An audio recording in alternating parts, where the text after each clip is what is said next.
introduce them at the right time. I think that's okay. Then we go at the back. Yes.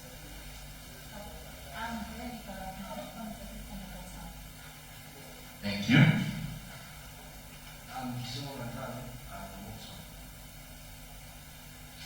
I'm Dr. Chakwera from Malawi. I will speak about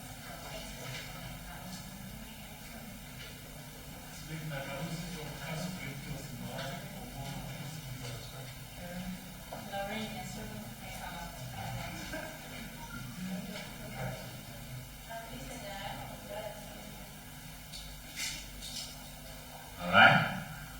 Thank you so much. Then we have the tech guys really helping us with the live streaming issues. Thank you indeed for joining us. So, Malik, should we proceed? You good? Thank you so much.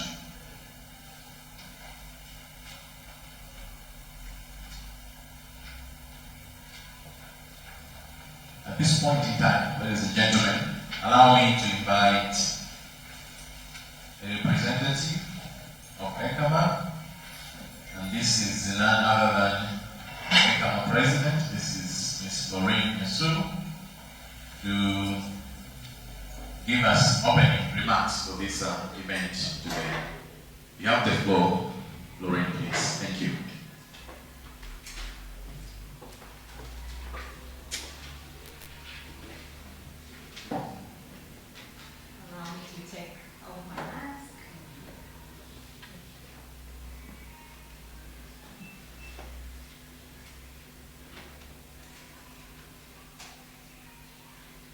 Good morning to you all.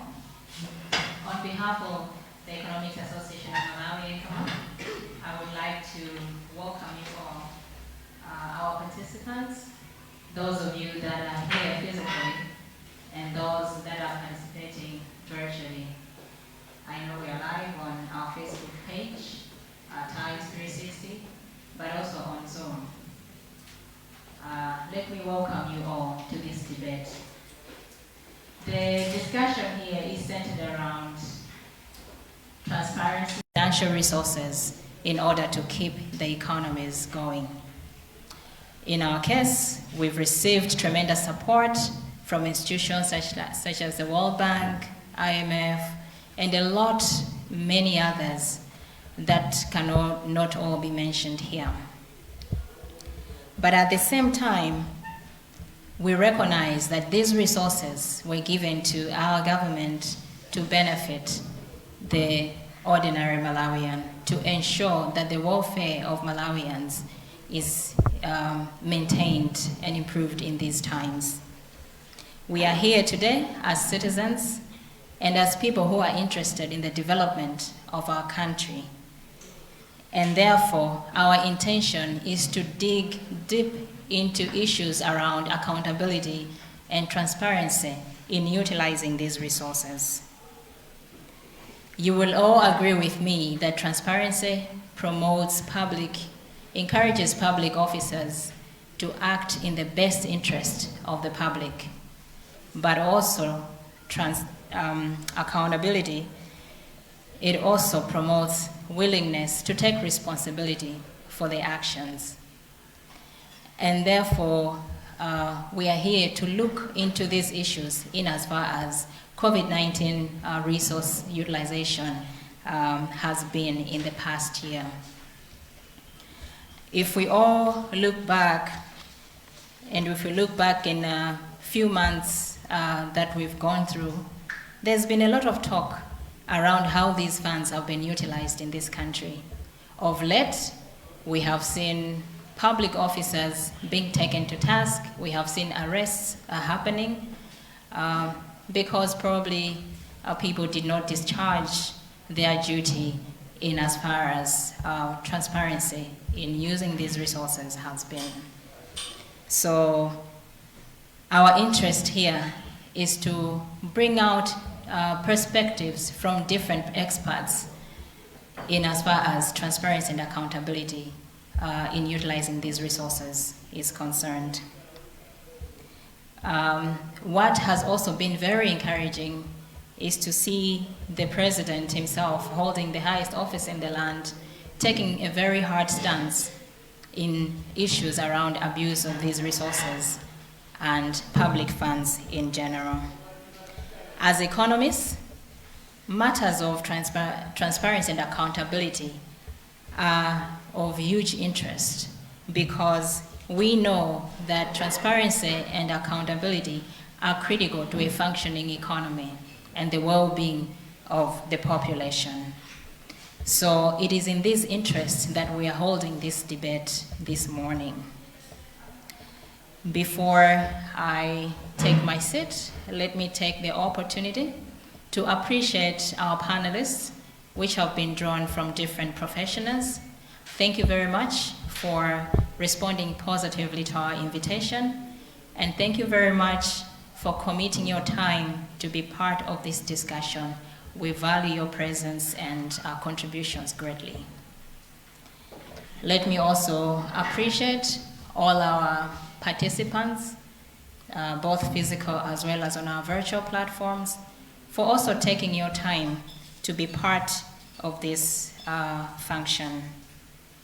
Your interest in matters of transparency and accountability, we acknowledge it, and your presence is an indication of your interest in good governance in Malawi.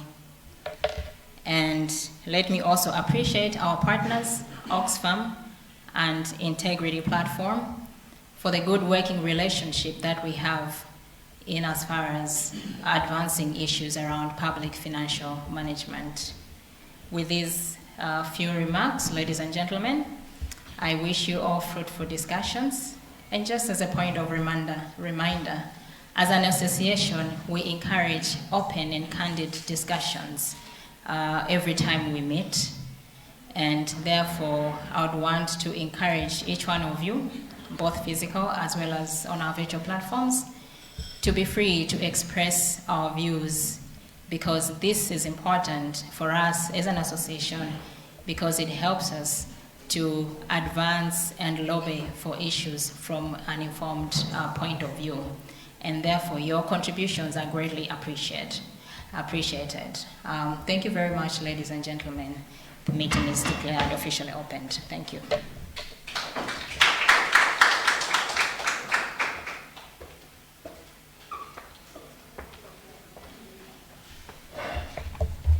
Thank you very much indeed, Ms. Laureen, for the opening remarks. I'm sure by now we have a clear picture of why we are here. Just to emphasize that Ms. Laureen Nyasulu is the ECAMA president in Malawi. So I will not take much of the time going through what I was supposed to share with you as a preamble to our discussion today, because she has pretty much touched on almost everything that we needed to know before engaging in this discussion. The most straightforward thing is that Malawi indeed has not been spared from the COVID-19 pandemic. After that, sure, we had to respond. And the president had to declare Malawi in a state of disaster. And as soon as that was done, we noticed that lots of funds were coming in from all angles in different currencies, values, amounts. And in the process, it was also noted that despite these resources coming from the international financing institutions, the government was also able to organize resources domestically, but they were not much indeed to meet the required expenditures.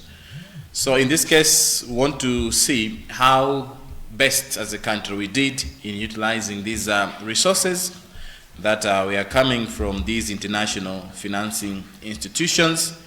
You're looking at the World Bank, IMF, and so many others. And it's huge resources, actually, huge figures which we really need to trace as to how the funds were utilized, where is the money, and how did we utilize this money.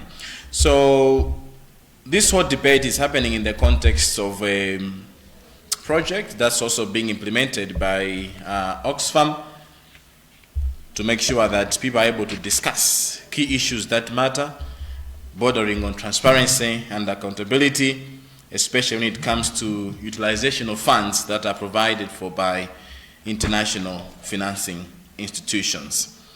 And this is the People, Power and International Financial Institutions Project, which is also funded by the Open Society Foundations. Ladies and gentlemen, to help us discuss these critical issues that we are talking about in this room, allow me to introduce to you our panelists. And I'll start with Dr. Chiesere Mese Chikapa, who is the Governance Public Administration Specialist. Dr. Chikapa is a Senior Lecturer of Public Administration and Human Resource Management in the Department of Political and Administrative Studies at Chancellor College of the University of Malawi.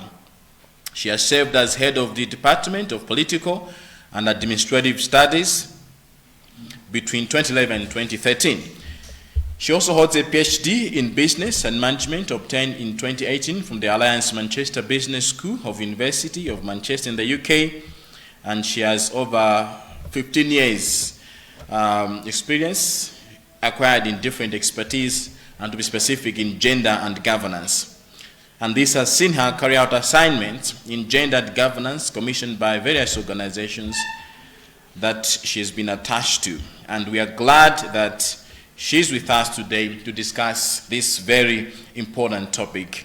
With this, allow me to invite to the high table Dr. Chikapa, and may we give her a round of applause, please. Followed by Dr. Chikapa is Mr. Amos Nyambo, a procurement specialist, currently working as head of procurement and contracting for GIZ Malawi. Mr. Nyambo has 14 years experience in leading procurement and logistics functions in public and non-government organizations. During these years, Mr. Nyambo has also served in the boards of financial institutions, professional bodies, non-governmental, private and public sector organizations, where he provided guidance on matters of procurement and logistics. He also participated in the development of procurement policies and regulations. Until November 2020, Mr. Nyambo was serving as a board member of Public Procurement and Dispose of Assets Authority, PPDA, leading the Technical and Operations Committee, and is the outgoing board chairperson of the Malawi Institute of Procurement and Supply, MIPS. Ladies and gentlemen, allow me to welcome Mr. Nyambo as he walks in front to take up the seat. Another round of applause for Mr. Nyambo, please. And of course, we also have Mr. Benedicto Cananza, who is the financial analyst. Mr. Cananza is the Chief Strategy Officer at Finance and Business Advisory International. Previously, he worked as Deputy Managing Director of Nedbank Malawi, where he was also Chief Financial Officer and Chief Operating Officer. He has 22 years of professional experience, 5 of which were spent in manufacturing sector and 17 in the banking and finance sector. He is a fellow of the Association of Chartered Certified Accountants and also holds a Master of Business Administration from the University of Derby. He is a speaker and writer with particular focus on leadership, business, risk entrepreneurship, and finance. We invite you to take up your seat, Mr. Benedicto Cananza. Let's give him a round of applause indeed this morning. And finally, allow me to invite Mr. Milward Tobias, who is a PFM specialist. Mr. Tobias is an economist. He is a researcher and consultant. He received training at Moi University and University of Malawi, Chancellor College.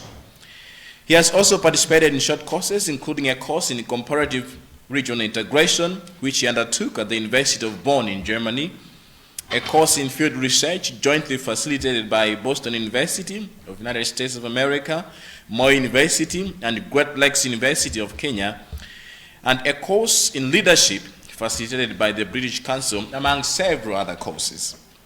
He is director of Center for Research and Consultancy, a think tank focusing on economic policy. He served as Economic Affairs Special Assistant to the State Vice President from June 2014 to May 2019. Before that role, he worked as a program manager at the Malawi Economic Justice Network, responsible for economic literacy, for budget accountability and governance. Ladies and gentlemen, allow me to welcome Mr. Milward Tobias in front. So as you see, we have a very strong panel capable of digesting and dissecting the issues regarding accountability, but also trying to utilize these COVID-19 resources. So I'll start with Mr. Kananza to begin digesting this question. What is your take in as far as the adhering to the conditions set by the international financing institutions is concerned, but also following the commitments that we usually make whenever we are getting such kind of resources from these international financing institutions? You have the floor, Mr. Kananza. Thank you very much, moderator, and thank you for having me in this very important discussion where we're looking at issues of promoting transparency and accountability in the use of COVID-19 funding that have come from international financial institutions. But I must also say that besides international financial institutions, we've also put in our own resources. So perhaps we should be looking at promoting transparency and accountability in all these areas. But since in this particular question, we're looking at a particular covenant that was agreed between the Malawi government and an international financing institution, which set out conditions for us to meet. What we've not seen, perhaps if we had government officials, they should have maybe spoken and given us an idea whether those expectations were met.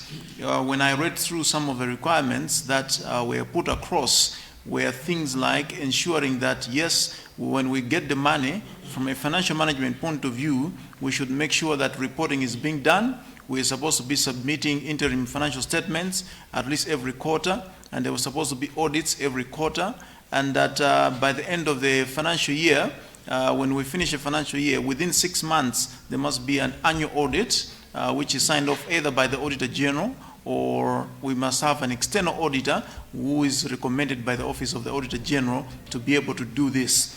You and me, from a public knowledge, we know that what has come out so far is a special audit that was done on the 6.2 billion funds which were given out to various councils, ministries, and departments.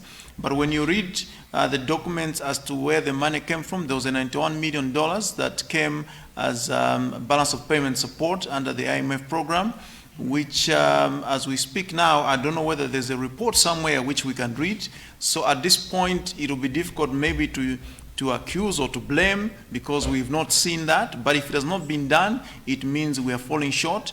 The audit we've seen definitely has come up with so many flaws that begin to tell us that perhaps money was not used in the best way possible. From the IMF, it was 91 million. 91 million. Right? That was Yeah. on the 1st May 2020. Yes. That announcement was made. And Yeah. then, sorry, on 2nd October 2020, there was also $192 million that was also announced as the money coming to Malawi. Yeah, so when you look at all those, the only report we've seen in the public is the audit that has come out. So I'm saying unless there are other stakeholders or other offices that have seen these reports, perhaps we can have a look at them. But if those reports have not been done, it begins to tell us that perhaps that expectation was not done accordingly. And we all know that there was a time when the president was trying to make a statement and announce figures of how the money was spent, and all of us murmured and were wondering how money could be spent in that way. So it begins to show us that there is a problem in terms of meeting those expectations, particularly on the reporting, and therefore it will be difficult for anybody to say, did the money do the right thing? Because in the absence of reports, people then cannot be able to point out what happened. So my plea or my request is therefore that these reports need to come out so that every stakeholder is satisfied. My only concern is that the timelines for which those expected reports were supposed to be issued seem to have lapsed and they have not been happening quarterly as expected. Thank you very much indeed, Mr. Kananza, for your input. Let me go to Dr. Chikapa. What is your take on this as we begin to talk about this issue? Maybe the government would say maybe they were still transitioning from, from things, the political scheme was not right. Maybe, I don't know, would that be kind of a valid excuse? I'm not saying they said that, but from your public education point of view, how do you take this issue? Okay, thank you very much, Mr. Moderator. Commitments are commitments. You put down statements to say, okay, give us the money, give us the loan. We are going to do A, B, C, D as we are using that set of money. Government was still supposed to use that regardless of the situation. If anything, maybe explain to whoever you took the money from why things are going like that. For instance, as Mr. Kananza pointed out earlier on, government was supposed to be, putting on the website, the PPDA website, certain elements.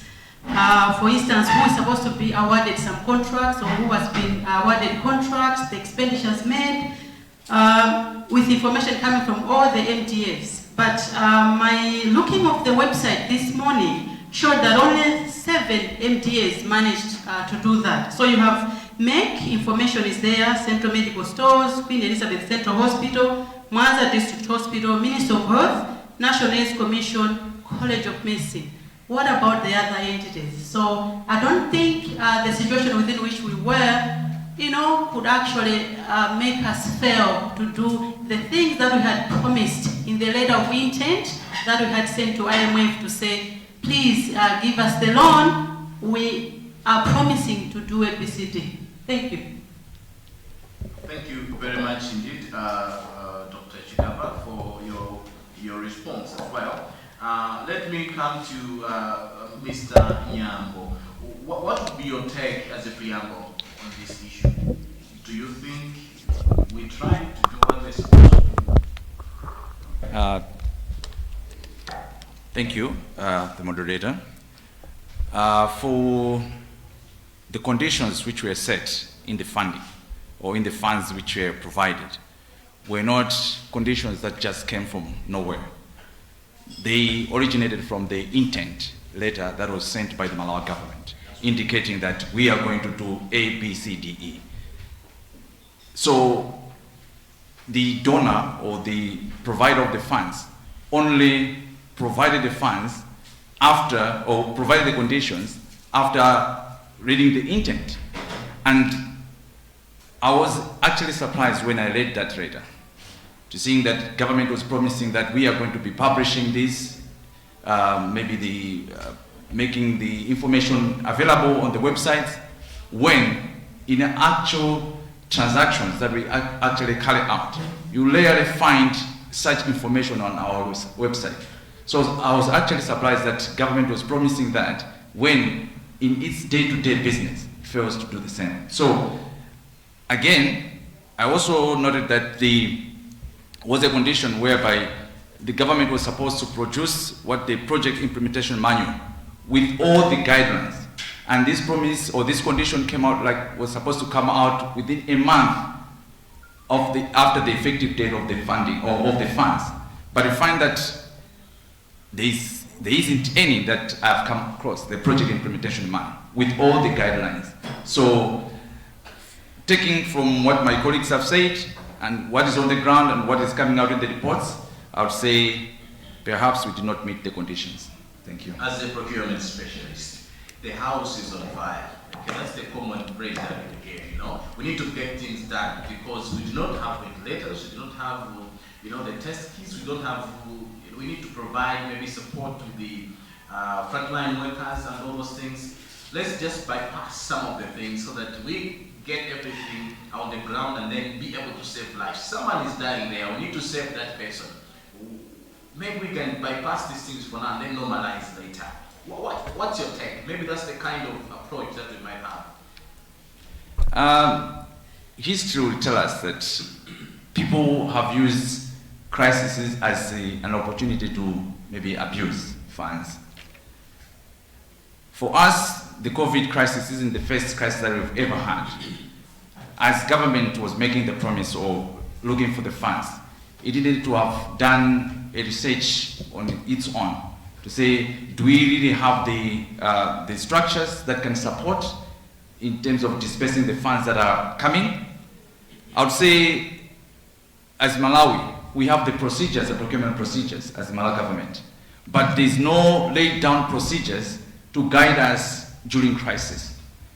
In other organizations, there are those crisis procurement procedures that when you're in a crisis, you just trigger them. But for Malawi, we don't have that. And we needed to be prepared for that. Say, what do we do when we're in a crisis?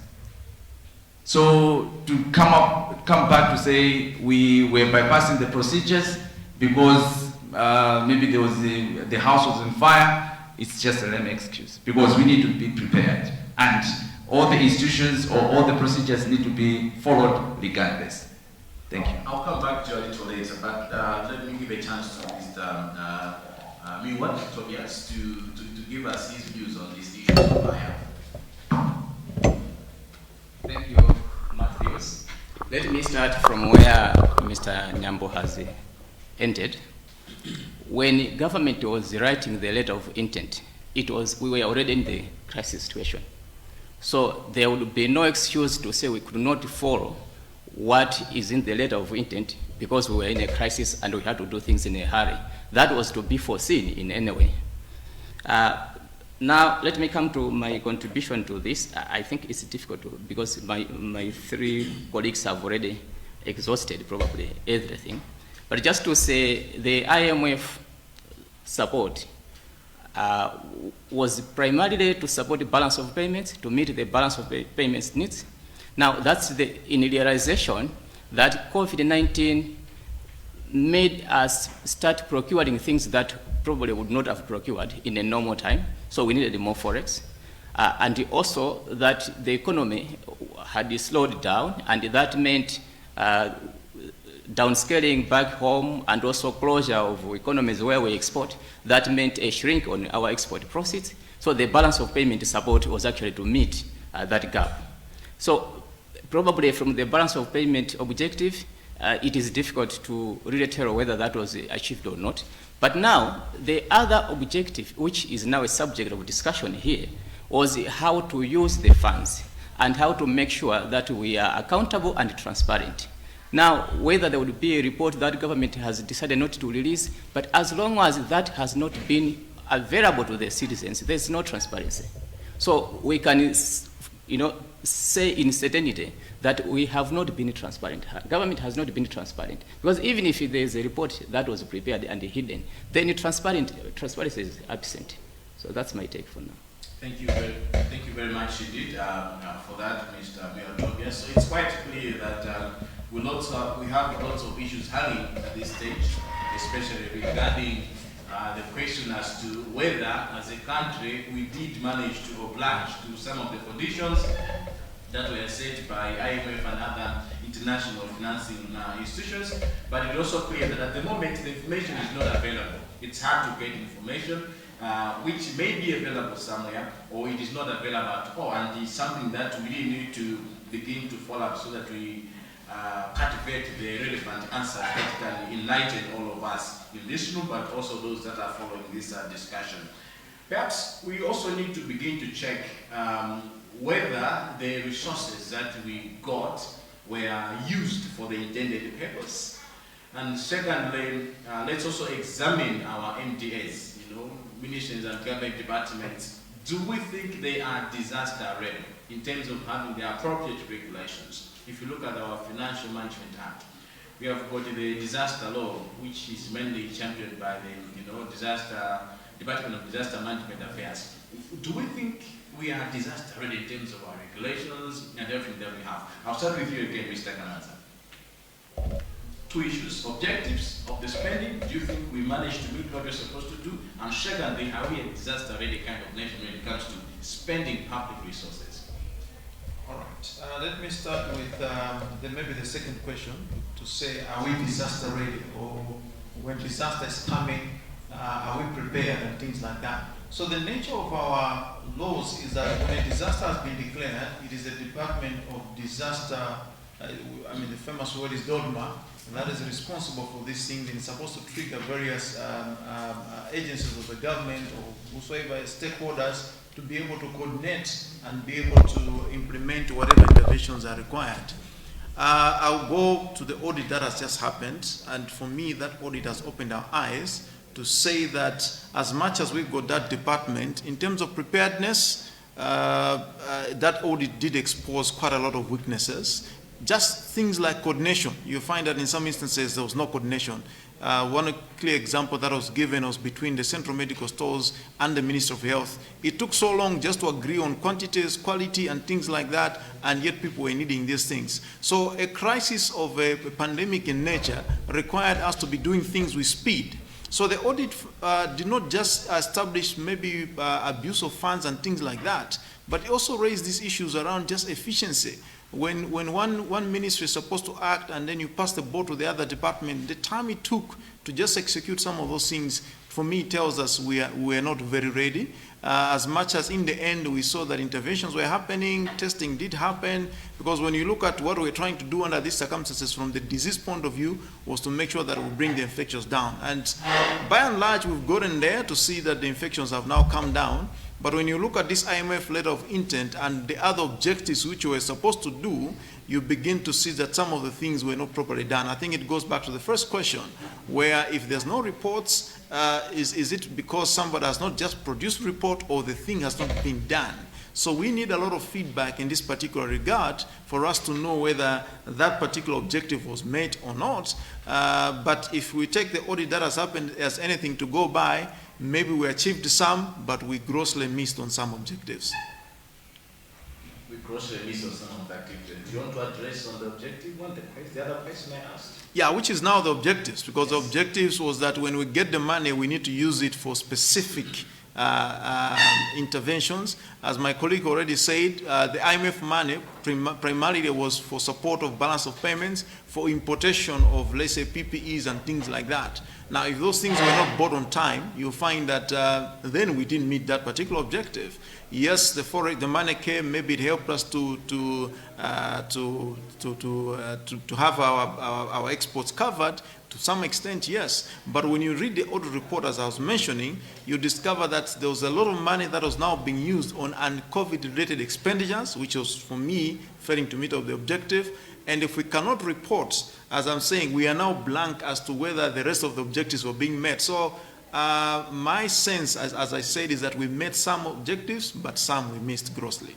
You know, the Department of Disaster Management Affairs, I think it has revised the disaster law. There's a new law now which is supposed to be approved in Parliament. It's been outstanding for I think 2 years or so.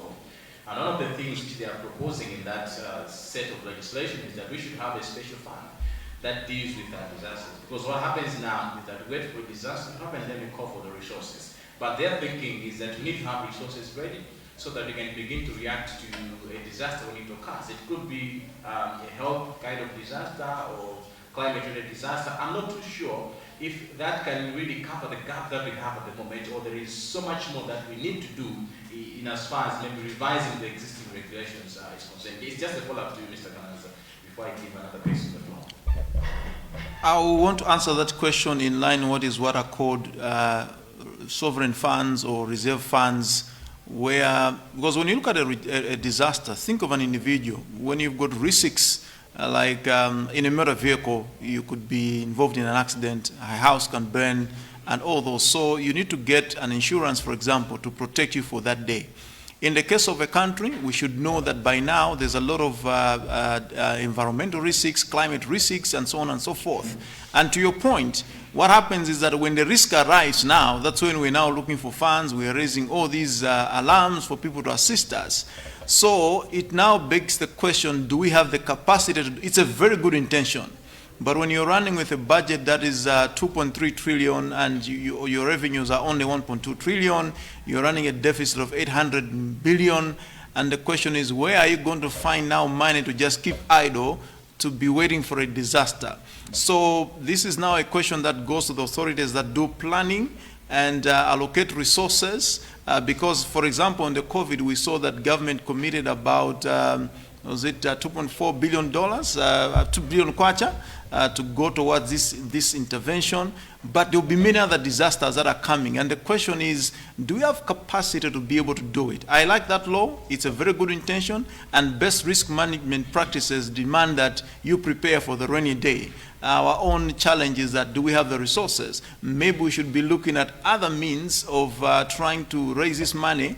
And I don't know whether from a sovereign point of view we can secure maybe insurances and things like that that can help us to cover this fund. And when this money is being put in a separate account, who will manage that account? Where will it be kept? How will it be kept abreast that money is being kept in that particular fund? Because when disasters are not happening, the temptation is to go and try and borrow from that fund. And when the disaster now strikes, that's when you run around. So my take is that it's a good intention, but at the moment we are challenged in terms of resources. Thank you so much. Dr. Chicago, over to you. What is your take? Are we disaster ready? I was reading somewhere, and I noted that there are some guidelines, some documents that are there. For instance, at the Ministry of Health, maybe they would use other international agencies like the UNICEF to run around and help them buy things that are needed in an emergency. As Malawians, we are very good at developing, for instance, certain documents, you know. So we could have all these nice policies, nice documents to help us in a situation like what we've had. But when it comes to implementation, we tend to bypass some of those beautifully laid out policies. So as far as I'm concerned, there are avenues that would help us when that situation arises. But maybe because it's an emergency, it's a disaster, people will tend to use the situation to enrich themselves. But putting down maybe transparent measures in the emergency, during disasters, even if you don't have maybe something specific to help us deal with that particular disaster. But as long as your intentions are clear, your conscience is clear, you are able to share, you are able to discuss and coordinate well with other partners in terms of what has to be done, you can easily maneuver, you can easily work out certain things to be done. But the challenge is, when there is that particular disaster, and then there are no clear guidelines to help us survive, we tend to use that as an opportunity to enrich ourselves. So to a large extent, we are not disaster ready, but as a society, there are avenues, there are means that can help us still to maneuver that situation, as long as we are able to be transparent enough, to be efficient, and to involve whoever can be involved to ensure that we address the issues at hand. Thank you. Put you in the shoes of a leader who is managing this crisis. We are not disaster ready. We do not have all the things that I'm talking about. How do you manage the situation better? Okay, so I'll go back to my point, maybe to just summarize it. As long as you are transparent, as long as you are able to show people that you are doing this particular thing because of this, and you are able to convince, oh yeah, this is the right thing to do. So what is key there is to be transparent. There are no clear guidelines, but tell people. Example of a situation that I'm trying to portray here.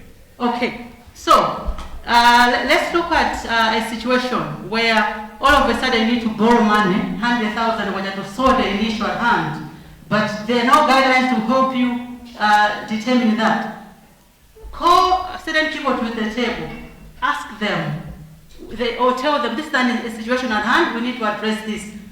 And then in the expenditure towards, assuming that loan has been approved or you have the money, involve everyone. They should see how you are spending that particular money. But if there are no guidelines, you just borrow without anyone knowing, chances are high that you're also going to spend it in a way that people will not see and know, and therefore no one will know what you did, and they will blame you. Scenario. We're not disaster ready, but we need to push these things so that they are done. You, in the shoes of a leader, how best would you have handled this? All right, thank you.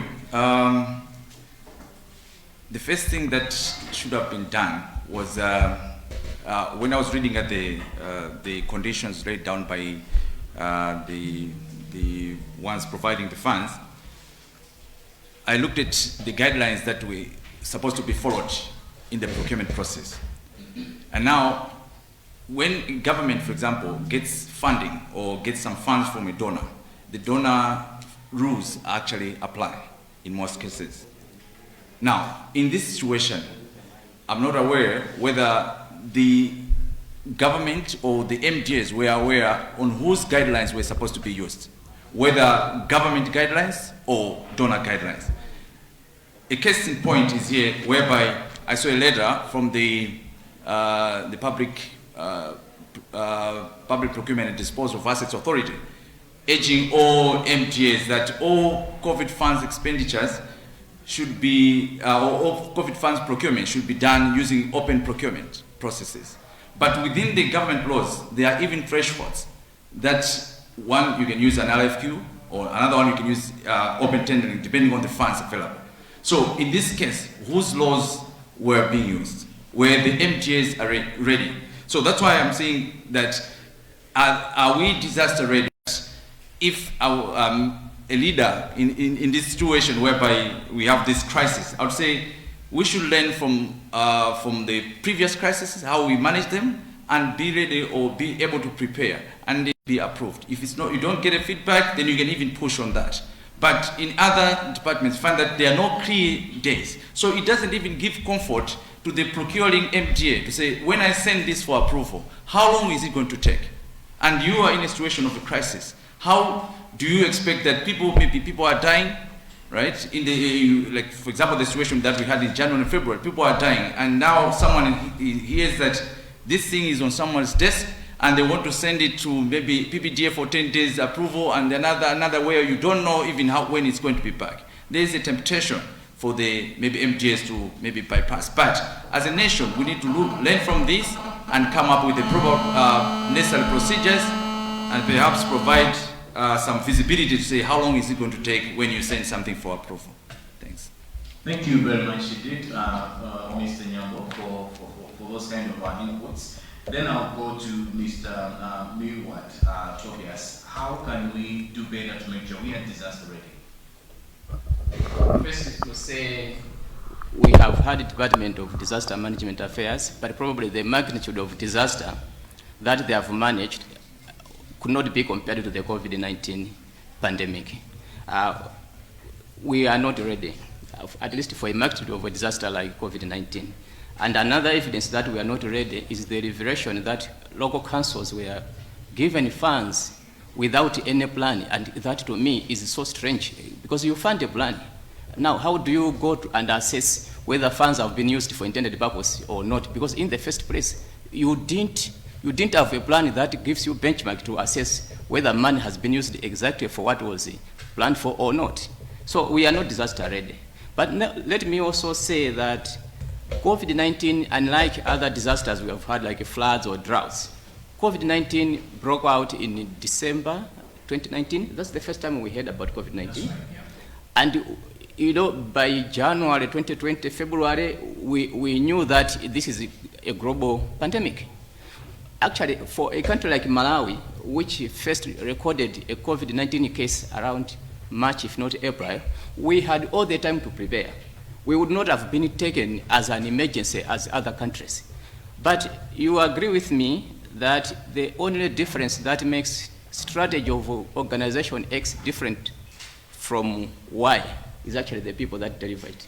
So for me, we can have laws. Actually, we have the National Resilience Strategy, which now focuses on the prevention part of disasters, but not a disaster of the nature of COVID-19. But you can have legislation, you can have policies, you can have systems. But finally, it's the people to implement and drive those systems, the people to implement those laws that finally matter.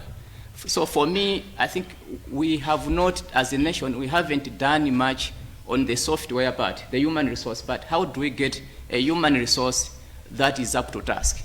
A human resource that knows its job and the accountability system, the chain of command. If you look at Dodima now, Dodima is in the office of the President and Cabinet.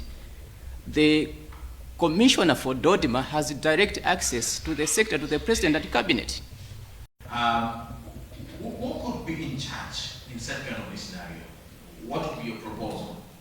Do we leave everything to Dodima?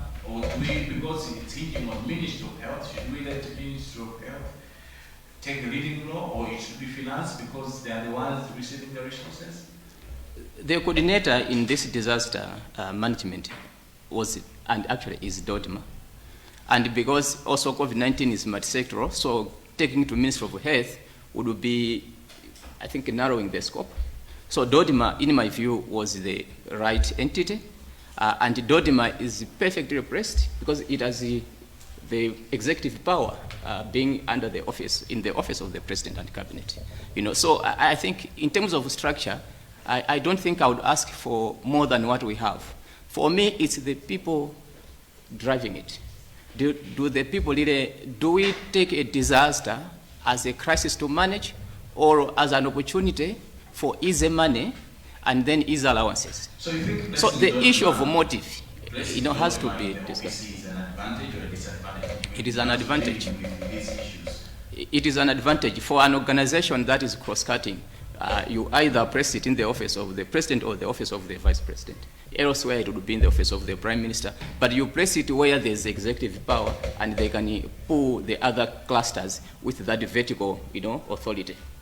Perhaps you are not getting much out of such kind of offices. No, we are not. Thank you so much. And it's the people's attitude. It's not the structure. Is it about attitudes or capacity?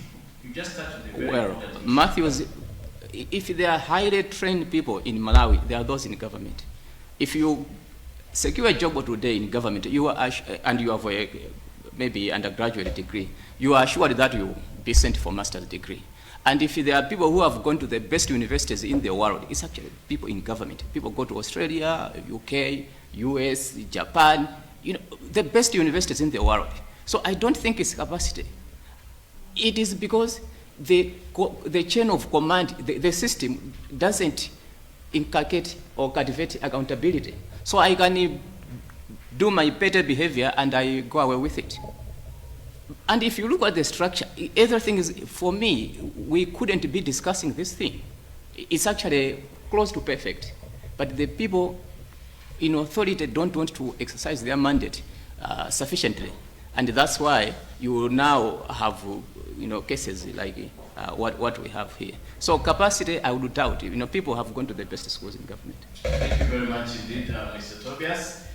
In case you're just joining via Zoom, welcome aboard. We are having a very important discussion here, hinging on the promotion of accountability and transparency in the use of COVID-19 funds, especially those provided by international financing institutions, IMF, World Bank, and the rest. And we are glad that this morning we have a wide range of resources. We have got panelists in the name of Dr. Chikapa, Mr. Nyambo, who is also a procurement specialist. We've got Mr. Mibawa Tobias, and we also have got Mr. Benedicto Kananza, who are digesting this important issue today. But you are not left out of this discussion. This is why, whether you are following this discussion via Zoom or ECAMA Facebook page, IHub online, please drop your comments, and the tech guys will help bring those comments forward and questions so that the panel can address some of those questions. But also here in the room, we have got representatives of various institutions, and at the moment, I think I'd like to give them a chance to see if they've got some questions or inputs so far before we proceed to the next level. So the floor is open for comments coming from our virtual platforms, but also if anyone has got a question in this room, please, we'd like to give you that chance. Okay, as you are planning to speak, let me give the floor to Mr. Kananza. You just raise your hand. Yes, mine is not a question. As people are processing their questions, I wanted to bring out something that, as my colleague was speaking, I thought is important to be talked about. One of the key things that we've seen was that a lapse in this particular whole process has been the financial reporting side. And personally, I want to take up this one because I'm a finance professional, an accountant by training, a banker for many years. And I worked in environments where reporting was up to date, reporting was your daily life, and you have to make sure that things are done properly. For me, I've got a lot of questions around within these structures, whether it's DODMA, Minister of Health, and the like. who is the chief accounting officer, if I want to put it that way, in this whole process, who takes track of what is actually happening? Because somebody must take ownership and accountability of this particular area. The people that are being cited as people that were authorizing transactions, you look at their positions, their qualifications, you're saying, where was the finance person in this arrangement? I've seen in some instances, this is now hinging and falling on this particular aspect. And there's a very important need to make sure that there are people assigned or allocated and responsible for the reporting side of things. Because if that is not done properly or on time, by the time you're now trying to go and report 6 months down the line, the controls would have broken, the information might not be there, people would not have done things properly, and my worry is who worries about the accounting side of these things? Because it's one of the glaring areas that we are sitting here and we're saying there are no reports. And what happened to the ones who are responsible for the accounting side of things? And that is my comment that I want to make. Thank you so much, indeed. Indeed, that will take us to our next question, which we are going to exhaust.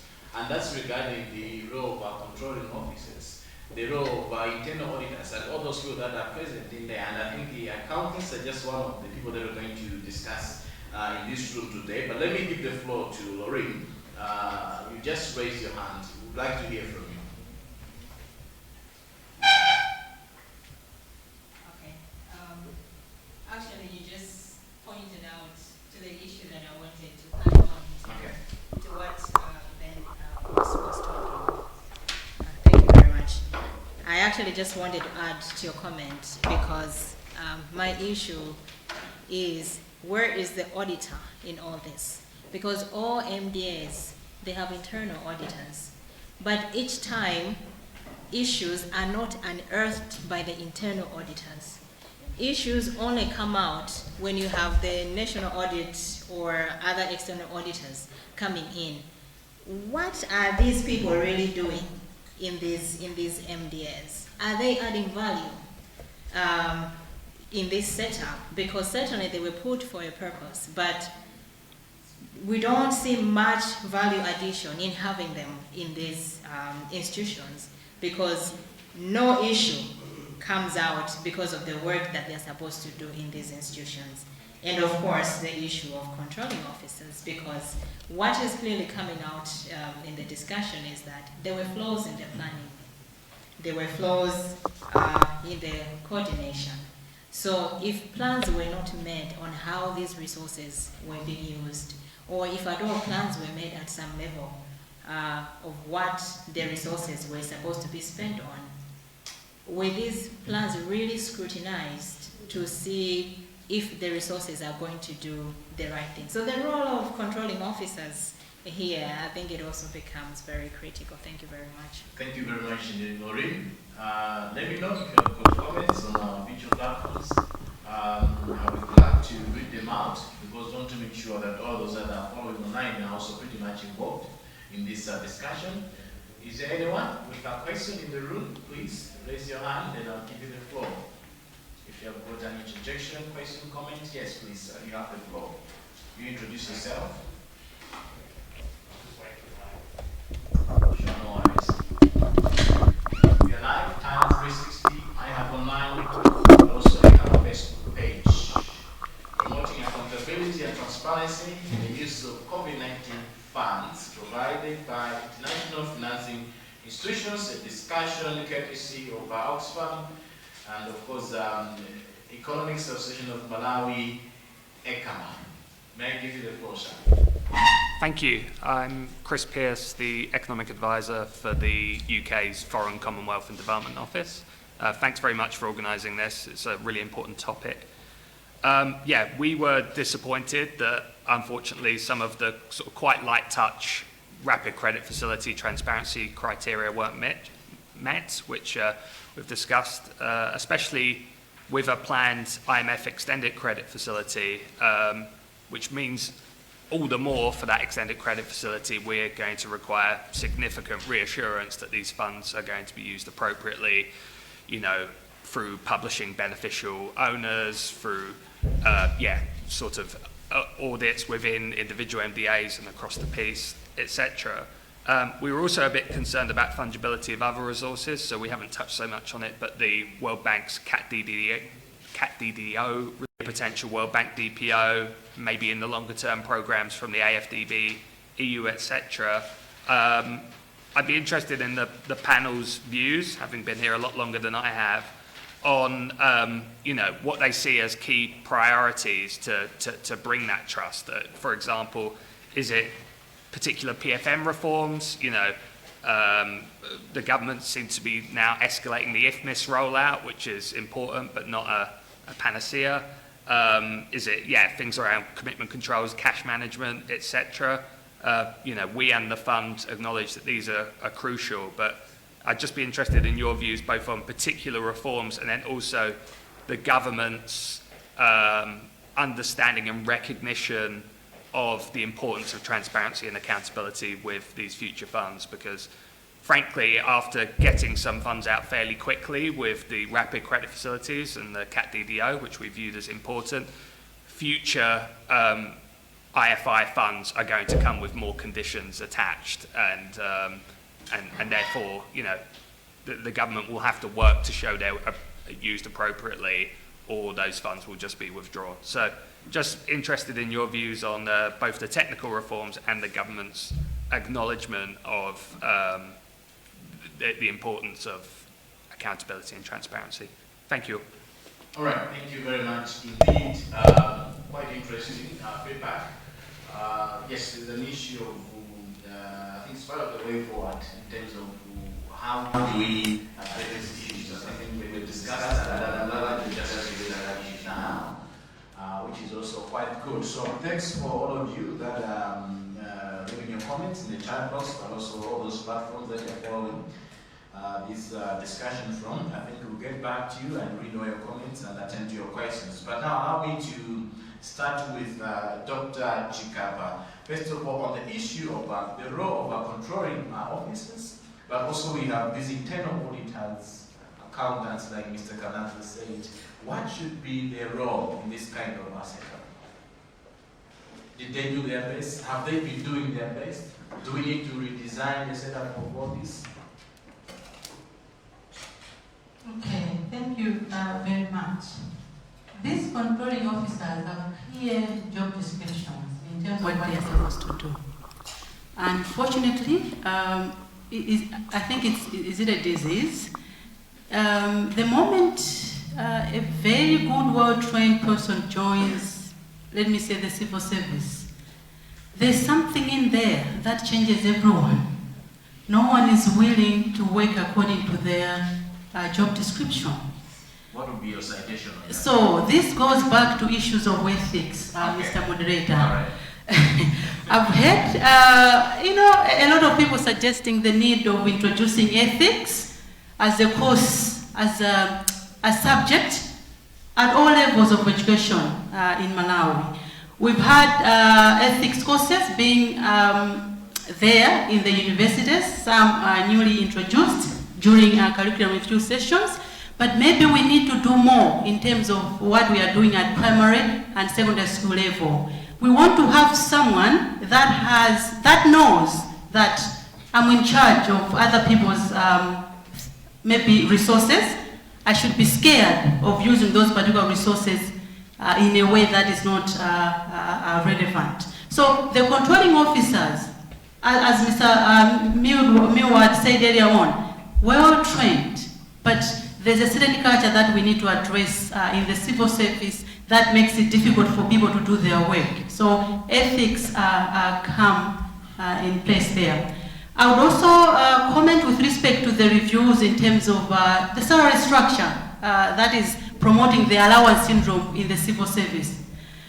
Imagine a civil servant surviving on maybe 300,000 a watch, and we're talking about a whole graduate with a master's degree, and you want this person to survive in an expensive city of Lilongwe. I mean, it's really pathetic. We need to think about curbing anything that makes people prone to abusing resources for the sake of surviving. So I do hope and believe that the task force mandated by the President to look at all these allowance issues, the salary structures in the civil service, would actually work towards helping us addressing some of these things. Thank you. Yeah, so I mean, you really talked about another sensitive issue which can take us the whole day. But I'm looking at our discussions from a point where we're looking at, yes, issues of allowances, and then you also have got procurement issues in there, okay? They all abuse all these kind of things. And we have got laws that exist, which these controlling officers are supposed to follow. And anyone who contravenes that is supposed to be punished at the same time by the law. What happens? Where do we miss it? You agree with me that we've had so many cases reported, so many that maybe we need to have a special court that looks at this particular financial crime, so that we can increase the pace at which we deal with them, recover the stolen monies, and then, you know, punish these people in the right way, an appropriate way, to ensure that by the end of the day, we stop people from getting pride in stealing government resources. But you also agree with me, Dr. Chikaba, that's kind of the last resort. By that time, resources have already been lost. People have died. Those that were supposed to survive have survived. But before that happens, how do we strengthen their role? Including the issue of internal auditors that was also highlighted by Ms. Lorraine here. Okay. Okay, I think in the short term it is really difficult to strengthen the law, right? We are glad that there's political will to ensure that all the arrests that have been made, all the cases to do with financial crimes are dealt with in the shortest time possible within the existing laws. So maybe moving on, we should think about strengthening those particular laws. But at the moment, there is money that has to be recovered. There are resources that have to be protected. Let's use the current laws and ensure that we capitalize on the political will that is there, shown by our president, that we can actually move with speed in dealing with the cases that we have at the moment. So the arrests that we've seen, let us see the conclusion of those particular arrests. We've seen better applications, but we still want by the end of the day to see what happens. So in the short term, let's do with what we have, and then think about the law reforms in the long term. Thank you. Thank you so much indeed. I'll go to Mr. Nyambo. It appears these things are done in a setup where it's like a big syndicate, you know. If you follow some of these arrests, you realize that the money which is said to have been abused by these people is quite small. In some cases, you find someone has been arrested because of 35,000, maybe 60,000, or maybe 100,000. Where does the big money go? I suspect it's an issue to do with procurement. And what would be the role of these controlling officers in such kind of setup? What should be their role? And the issue of internal auditors, what is your take? Is there anything wrong that we need to attend to at the moment? Thank you so much. My take in terms of the controlling officers within the MDAs is that if you look at the structure within the MDAs, as already been pointed out by my colleagues here, I'll also speak maybe on the procurement side of it. You find that a lot of the funds that are expensed by government through the budget or even these COVID funds, you find that 70% of it will be expensed through procurement. But if you look at the structures within the MTNs, where do you find the procurement professional? You find that procurement in its own as a function, it is supposed to be treated as a strategic function. Because where is the 70% of the budget, 70% of the funds going? It's through procurement. And you find that within the structure, where is the procurement person placed? There is a director of, I'll just take at maybe a district council. You find there's a director of maybe finance, director of administration, director of planning, but you have an officer in charge of the billions that go into the district, just a mayor officer, who cannot even challenge the decisions that are coming from the bosses. So there is that challenge, there is a need of restructuring in terms of elevating the position or the function within procurement to elevate it to that high standard. In terms of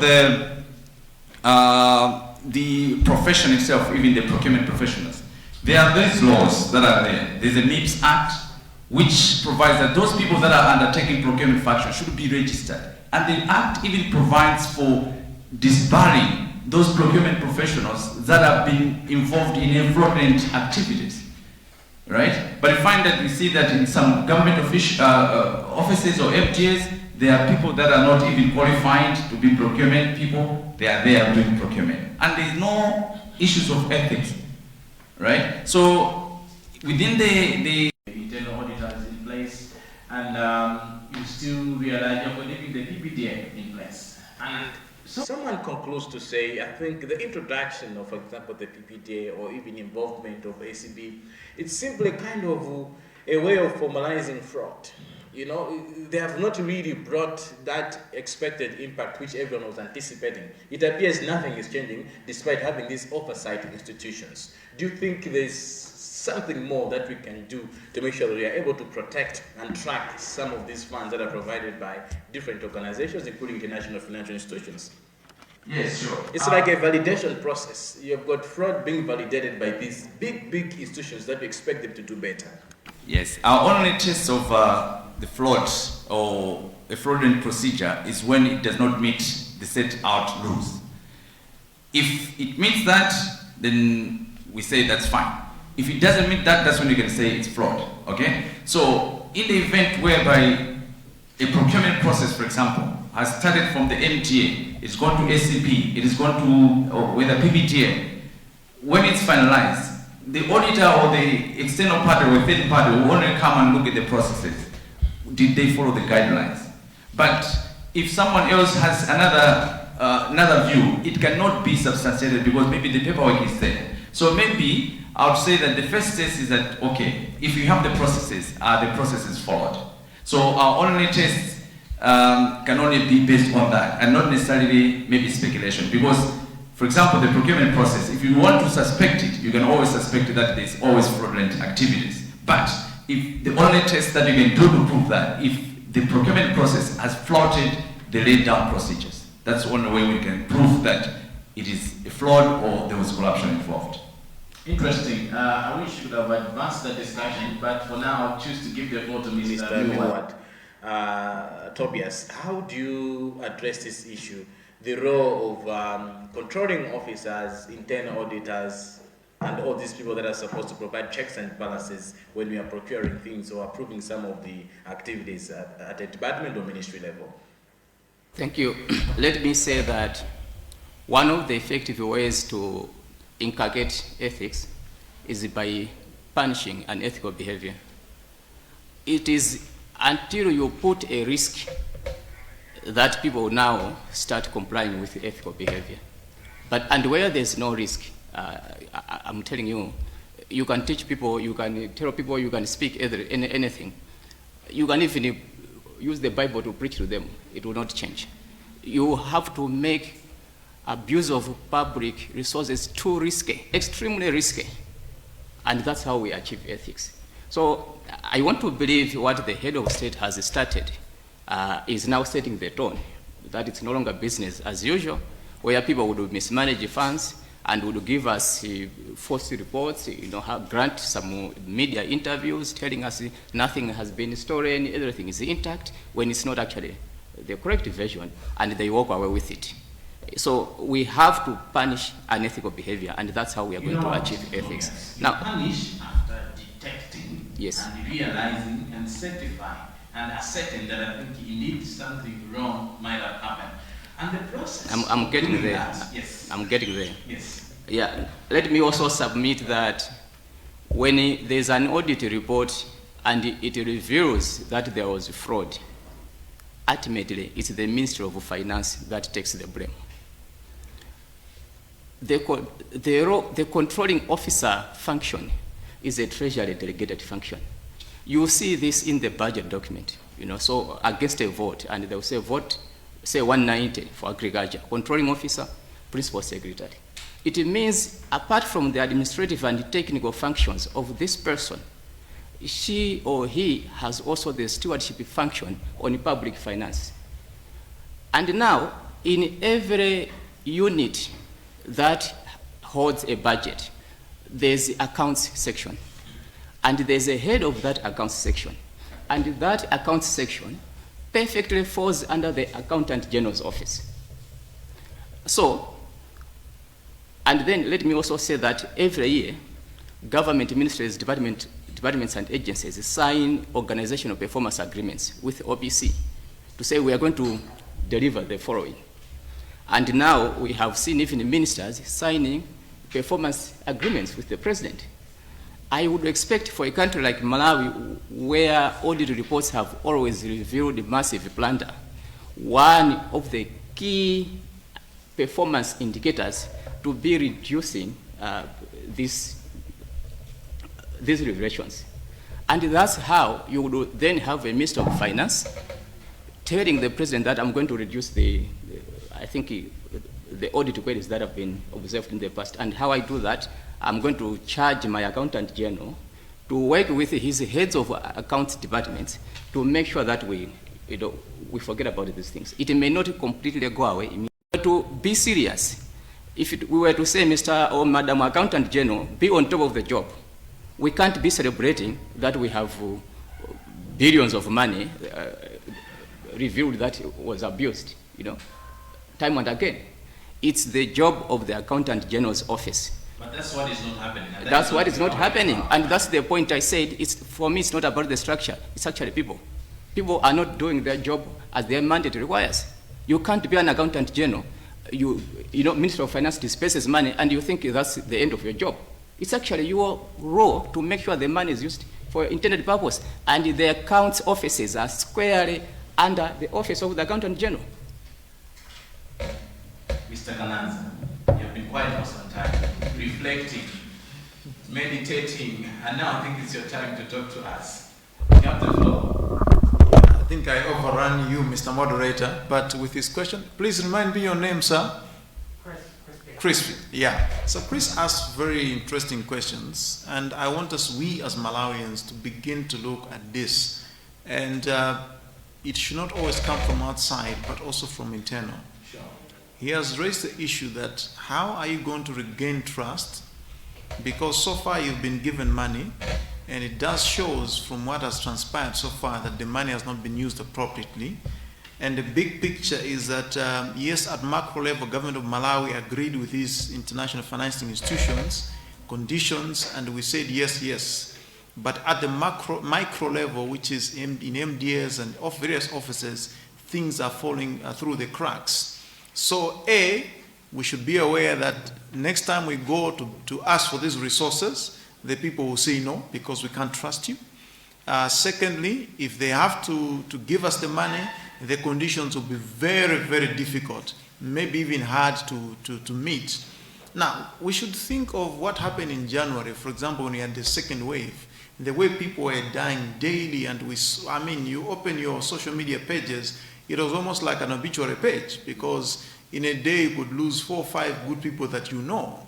And to imagine that resources were available to prevent that, and people were stealing the money, it begins to question that I think maybe even ethics and arrests are not enough. Because it just shows that people do whatever they do as long as it gets into their pocket. They don't care who dies. So if we've reached at that level as a society, I think we've sunk so low. Our values or whatever you're calling ethics is not even existent, because the citizens came up with an initiative to buy oxygen flow meters and the like.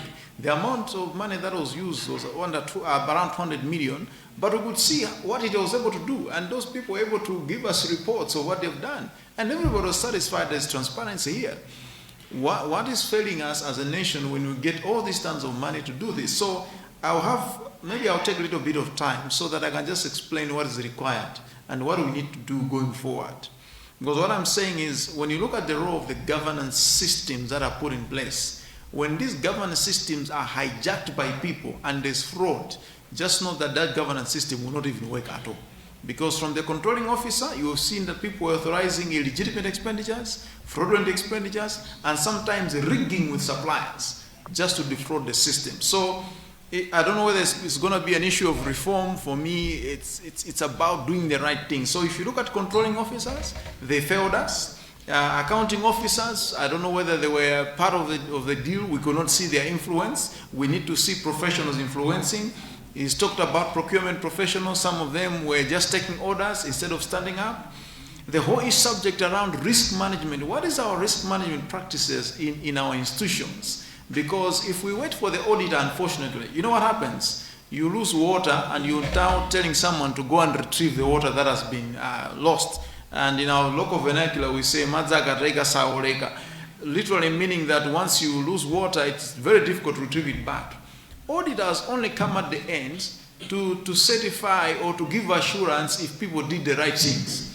And when they discover that things did not go well, they also don't have the means to recover that money. The process of recovering stolen money is very, very difficult, which begs the question that we must be putting in sufficient controls to prevent. And my colleague here said that we must make it so risky for anyone to try and steal public money. The consequences must be so clear.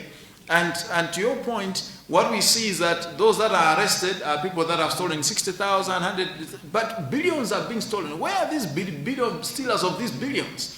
And it tells you that they are masterminds who sit behind and do these things. We need to make sure that consequences are coming in. So going forward as a nation, we need to be proactive because the consequences are so dire. If we lose this support, our people are going to die. We're going to be dying and the donors will just be looking at you because their conditions we didn't meet. So what we need to do is to really, I don't know, it's going to be transformation, overhauling, whatever word we can use, is to make sure that we can have systems that can be trusted, reporting systems that people can rely upon. I mean, this money came way back before the end of the last financial year, and we're sitting now, we're almost going to finish the next financial year. Reports haven't come out. Who's taking the questions? Who's being answerable? And this other idea that it must always be the state president who makes statements for things to happen. I mean, the president will be overwhelmed because there's just too much happening in this country, and everybody who is a controlling officer must do their job and help this country to be resourceful, I mean, to be accountable, to be transparent. And if we do that, everybody's going to be satisfied. For COVID-19, we're seeing statistics daily. What's failing us to do the same on money? We had so much money, there's so much has been spent, and then there's so much balance left. Nobody wants to say that because somewhere, somehow, maybe money has not been used right. So it's time for us to do a soul search, transform the way we do things, and as my colleagues have said, let's make it so risky to anybody who tries to touch a penny of our money. I mean, taxes are so hard to pay. If you are a working professional, you're paying 35%. There's all these indirect taxes that sometimes that people can be committing fraud, and next time we see they are just transferred around. Thank you. So let's make sure that there are consequences for anybody who steals our money. Mr. Tobias, you've been in these reforms things, that much I know. Where are we supposed to do better? In response to his question, I know we're supposed to tackle this question, and it's good that we're tackling it now. I think me, first and foremost, is the precedence that the president has said is good. Some of these things might have happened because people got so used to that you can actually mismanage funds and nothing is going to happen to you. If you go through the audit report, you find that in some cases it is failure to liquidate. Now, I'm a controlling officer. I approve expenditure. I approve payment. And I don't ask for a liquidation report. In fact, the person who implemented the activity doesn't bring liquidation report, and I don't ask for it, and it is okay. You know, and if you go to government, you actually find that some of the audit queries, it's merely that people don't want to work properly.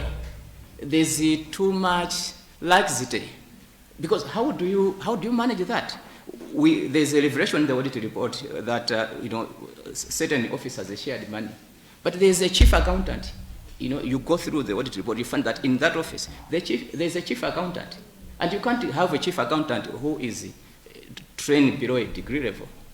Yeah.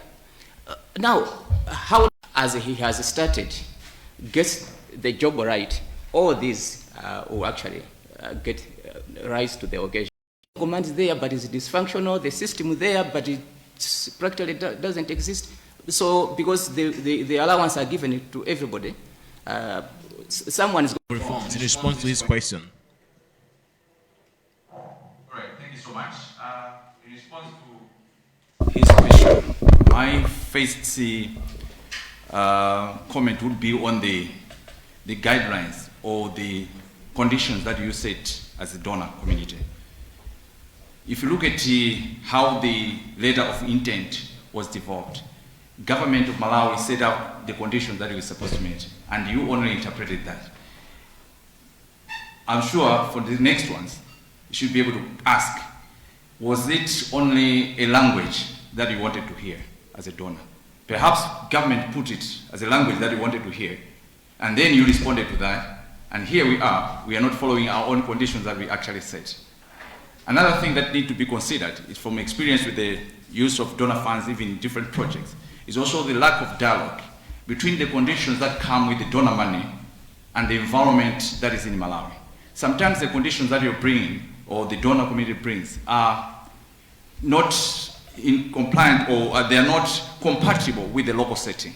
So there is also need for a continuous dialogue between what the environment in which the donor conditions are made and the environment on the local conditions, so that there is a proper way of undertaking the project. So there is also a need for that form. The other thing is that when the sanctions are put in place, for example, my colleagues have spoken about putting sanctions. Are the sanctions to the individuals or to the government? For example, the donor can say, we will suspend funds, but the controlling officer who abused those funds does not feel the direct effect of it. Then what would be the deterrent factor if the conditions or the punitive measure is not to the person? So there's also need maybe to come up with the forms that the punishment is directed to the offenders and not to the entire nation, because if they don't feel the pinch, then there will be no deterrent factor. So that would be my comment. Quite interesting. Dr. Chikapa? Okay, thank you very much. We have laws, policies, beautifully laid out, as I said earlier on. What is key is in terms of enforcement. So for instance, the PPDA, the Public Procurement and Disposal of Assets institution, it is mandated to do things that are supposed to curb this particular vice in terms of corruption and all that. But it is not doing what it's supposed to do. In this particular instant, it did not do what it was supposed to do. It was supposed to do fully. So there's need that the BBDA does its job to enforce government's compliance with procurement laws and procedures. We may not be talking about maybe particular specific issues to reform, but let's look at what is already there and ensure that we follow, we adhere, and we enforce. I spoke about issues of entrenching ethics at all levels. Let people be scared of abusing what has been put into their custody. Let people do what they're supposed to do. When you join the civil service, they've recruited you, they've given you that job because you have the skills. And indeed, so far we emphasize on merit-based recruitment into the civil service. Let's capitalize on that and ensure that there's an environment where people can do what they're supposed to do when they're given that particular job. We may not be talking about large reforms, so to speak, but let's just put our house in order. We have things that can work for us out there, but what is key is for us to do the job. So IMF wanted was to make sure that this money is used to support local businesses, small and medium enterprises and stuff, so that they still survive. Issues of liquidation in the banking sector. I don't know, are we double sure that this money was really used to support these small businesses to make sure they remain resilient and buoyant regardless of the shocks that we're having? I will be speculating if I say I know where the money went and where the money is.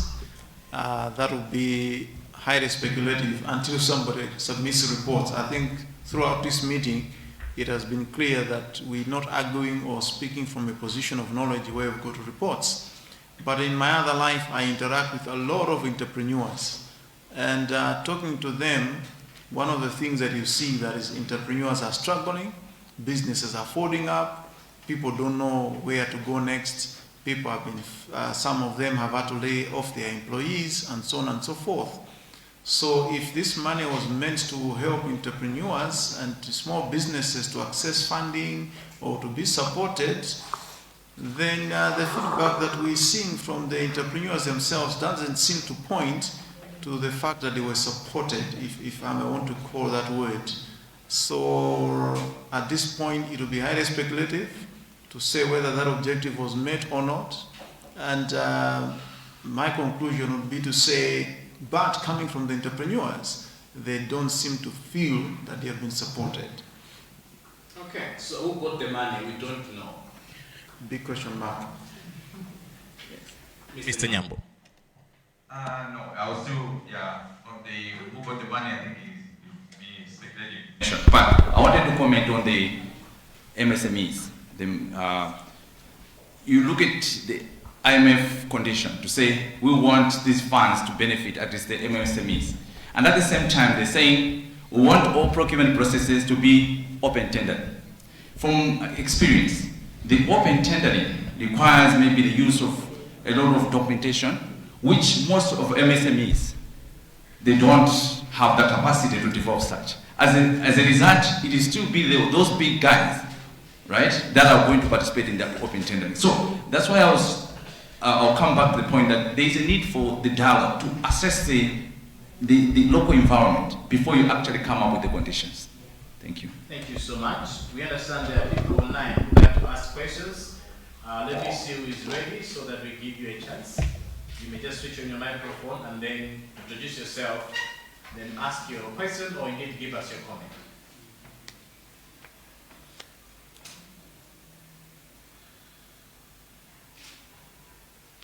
You can unmute and talk to us.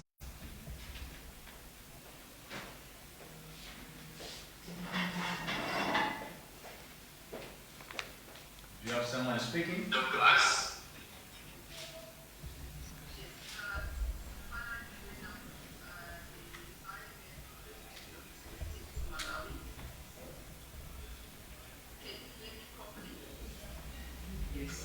Yeah, I think you're okay. We just have to sort out our issues from this end so that we can capture your voice loud and clear. But otherwise, you are fine. Just give us a second.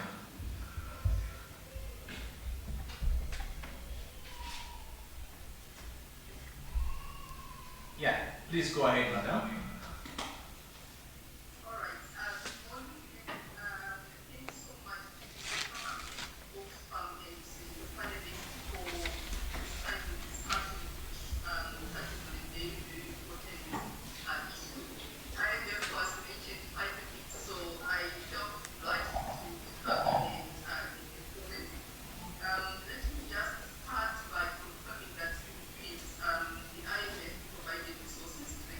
Malawi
Thank you. Allow me just to ask a few follow-up questions. For example, maybe you're privileged to have received, some reports indicating how the funds were being utilized. Would you mind sharing with us some information regarding that? Which reports have you received so far? Do you have an idea regarding how the funds that you provided have been utilized or are being utilized?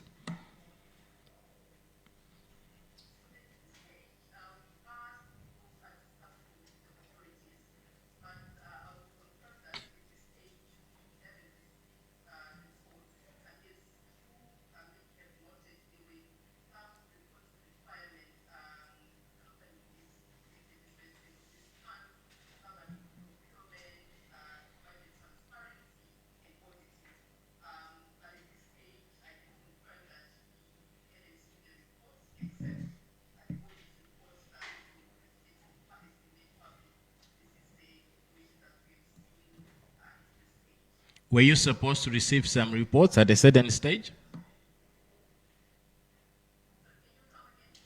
Were you supposed to receive some reports from the government at a certain stage?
Just a final one, sorry. So what would be the immediate, medium, and long-term implications of such kind of developments whereby maybe it's taking time to get the information you're supposed to get?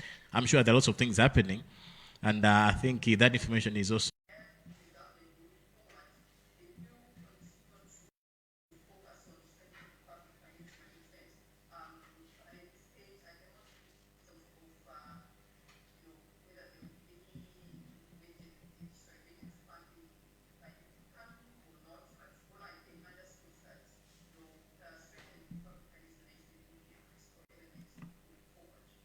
Thank you very much indeed for taking your time to respond to all these questions. I wish you could have engaged more, but you have really tried your best to give us the information that you have at the moment, and we don't take that for granted. Thanks indeed for joining the conversation. Do we have some more people online who would like to contribute? Maybe let me give them another chance. If you've got someone ready with their contribution or question, may I give you the floor? You just raise your hand. Okay.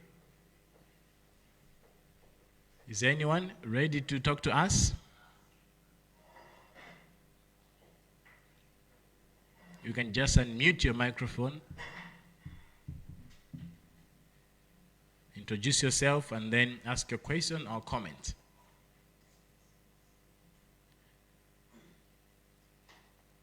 Okay, it looks like no, I think, which gives us... okay, there is a hand. Okay. Introduce yourself.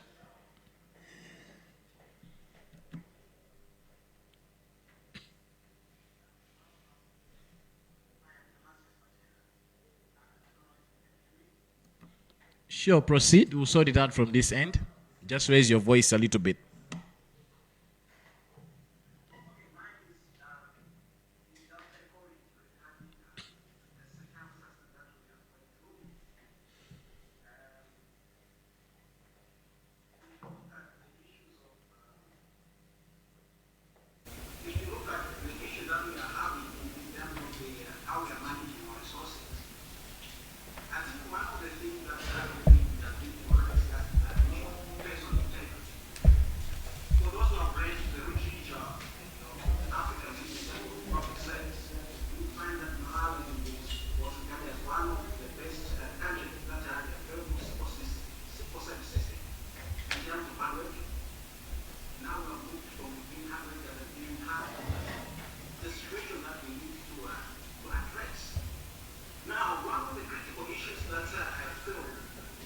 address is the issue of important vacancies. If you go to the most of MDAs, I'm going to observe that some critical vacancies, like in the accounts, doesn't fill. So they just improvise people to work there. So sometimes they miss out the ethics that are required for someone to do that job. So that's a very critical aspect. Now, I'm just trying to understand that as a nation, we need to look back. We should start from the family. How are we behaving? The way people are behaving, the way we are behaving today as citizens of the nation. We really show that we can look at the public service policies as controlling offices. So there's a lot of issues about the day of the personal integrity that we are now, we have lost the sense of discipline.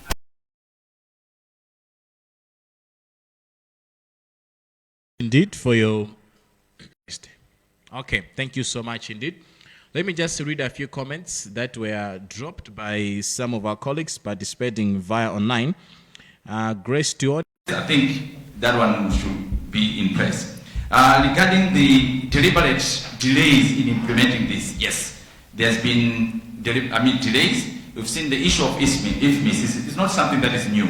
It's been talked maybe for over 4 or 5 years ago, you know, but up until now, it hasn't been implemented. So there is also need to put up measures. When we are introducing things, we should see to it to the end. That, okay, we give it a time frame. Implementation of it means 2 years, and if there are proper reasons for the extension of the period, then it has to be justified. But otherwise, we can always put that there are deliberate efforts if the projects don't seem to come to an end.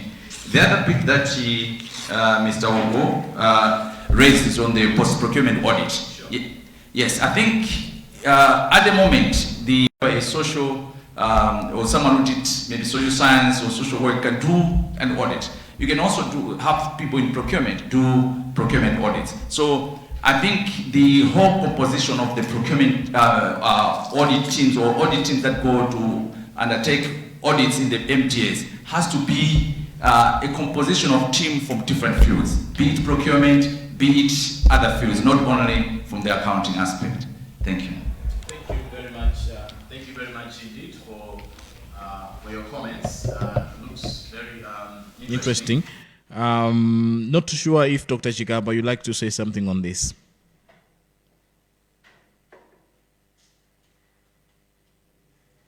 And in respect to what also the IMF rep said.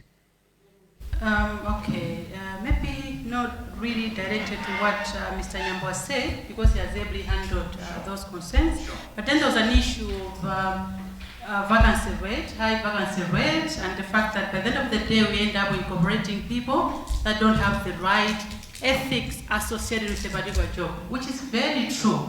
The government, the civil service operates, I think, with I think maybe at half, or maybe not slightly more than that in terms of vacancies. There are a lot of vacancies. By the end of the day, you have people in acting, informal acting positions, which by the end of the day does not give them the actual motivation to do the work as they are supposed to do. So maybe that's an area that government needs to look at. Let's fill up those particular positions. There are so many people out there that don't have jobs. But a trend. Let's utilize those people. Issues of personal integrity. As we move on to gain back this particular trust from donors, what the IMF personal staff said earlier on with respect to our inability to provide reports. Wait a minute, we committed ourselves to provide those particular reports. The various officers, various stakeholders are supposed to do their job, and there's none who feels obliged to leave to that until maybe the president orders an audit. We can do better than that. Thank you. So maybe that's the issue which Mr. Mibawa said, that people are not punished and then they take things casually because they don't want to take responsibility over such issues. Anyway, we should be winding up shortly, and I'll be asking some final questions. And I'll start with you, or I'll continue with you, Dr. Chikapa. What would be the long or short and long-term implication of all this that is happening now in our country? If we continue to shun transparency, if we are not accountable, what are the implications on the economy, but also the development agenda that we have even as a nation? You're talking about the MW 2063. Can we really achieve the dictates of this important document if we continue moving at this kind of a pace? Thank you very much. Looking at the reckless with respect to how we have used, these monies that have come to us, with respect, for instance, to the specific 6.2 billion audit report that we've seen, what it means is that, okay, this is money that was given to, it was a loan, for goodness sake. It wasn't just a gift. This has to be repaid at a certain point. Now, we are using something that we borrowed, spending it on other things that are not really relevant. By the end of the day, we still have to find more money to spend on those relevant things. Where are we going to get that particular money? A lot of borrowing has to occur, and by the end of the day, we are going to increase our domestic and external debt.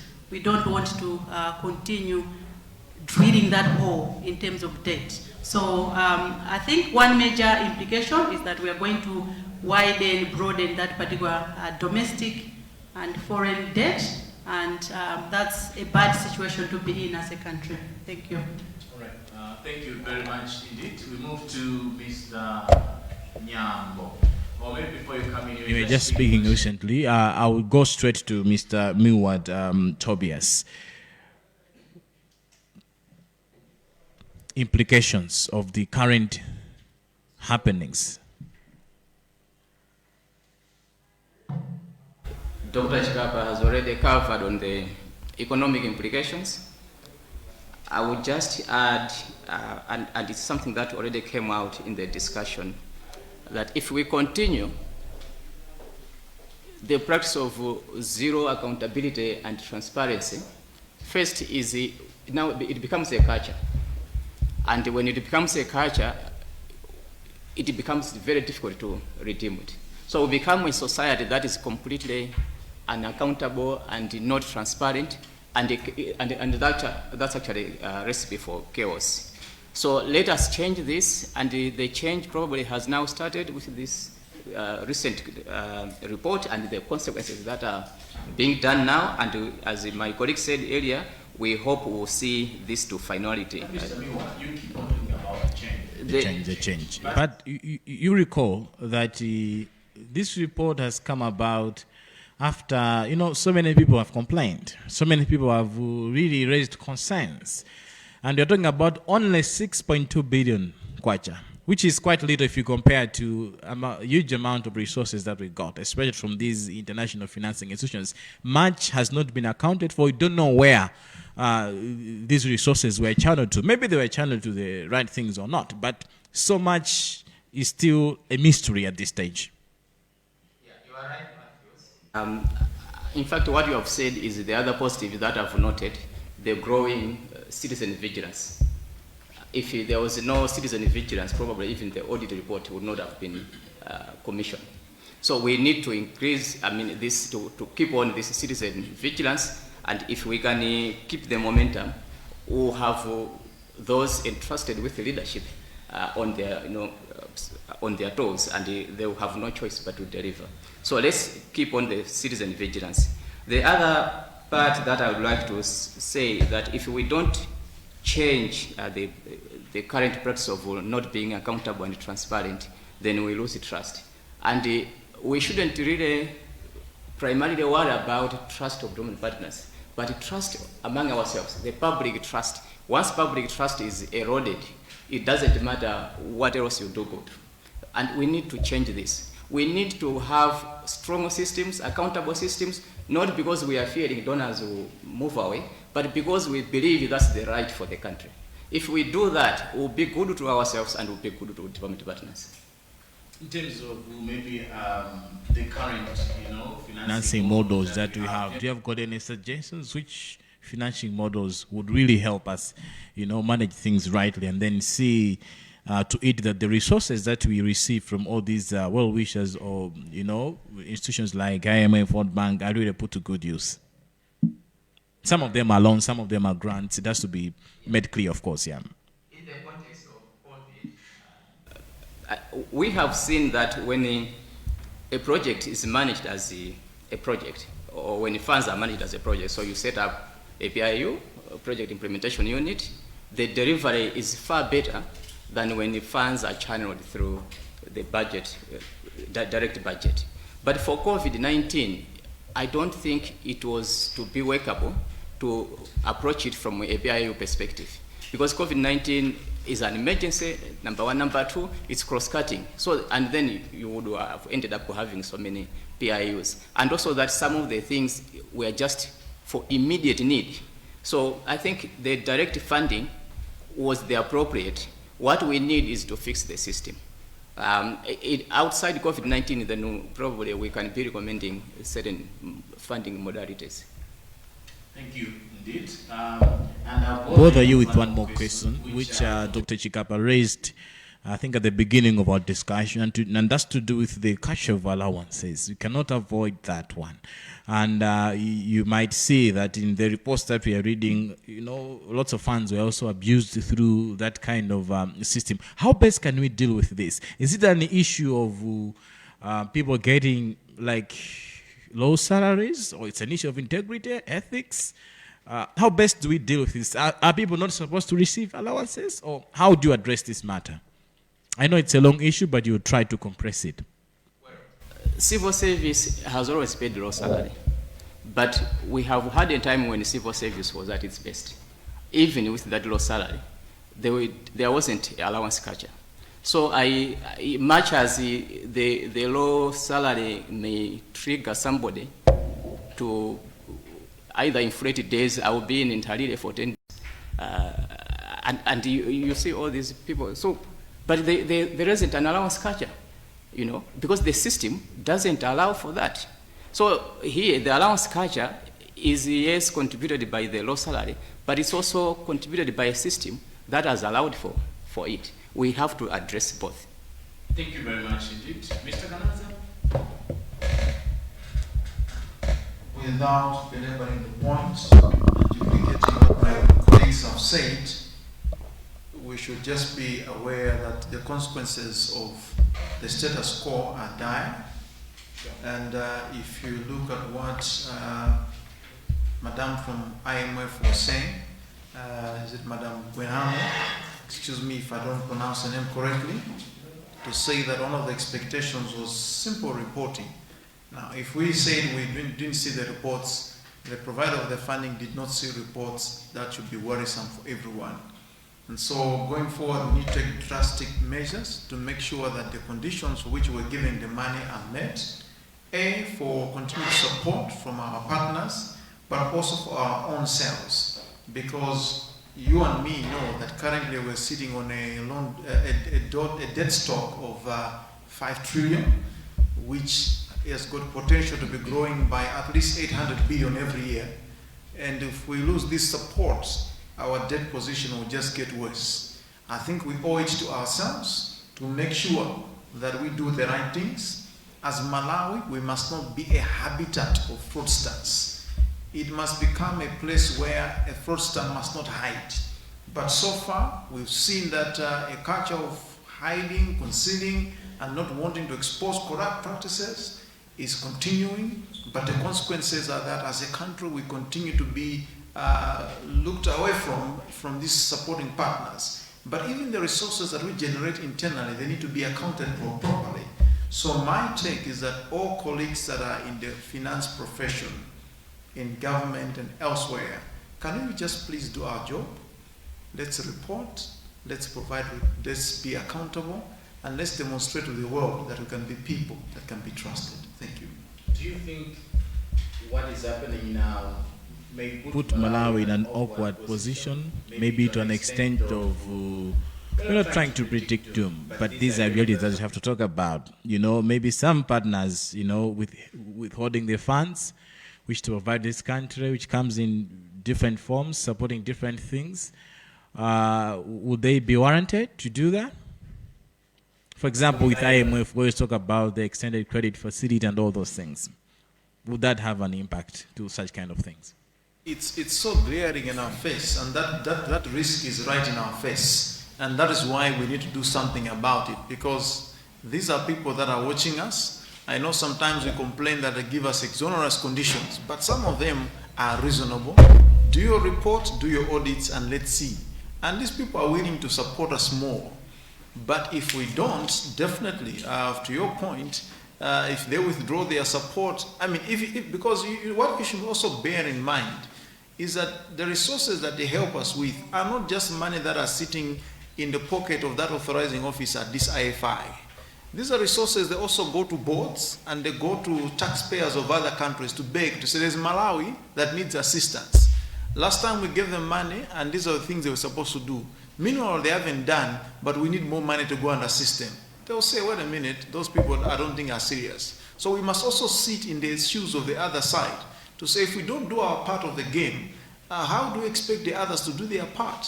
So that's why I'm saying we owe it to ourselves to do the right things so that those who help us and support us can also see that yes, our money is going and it's doing things we can point out to.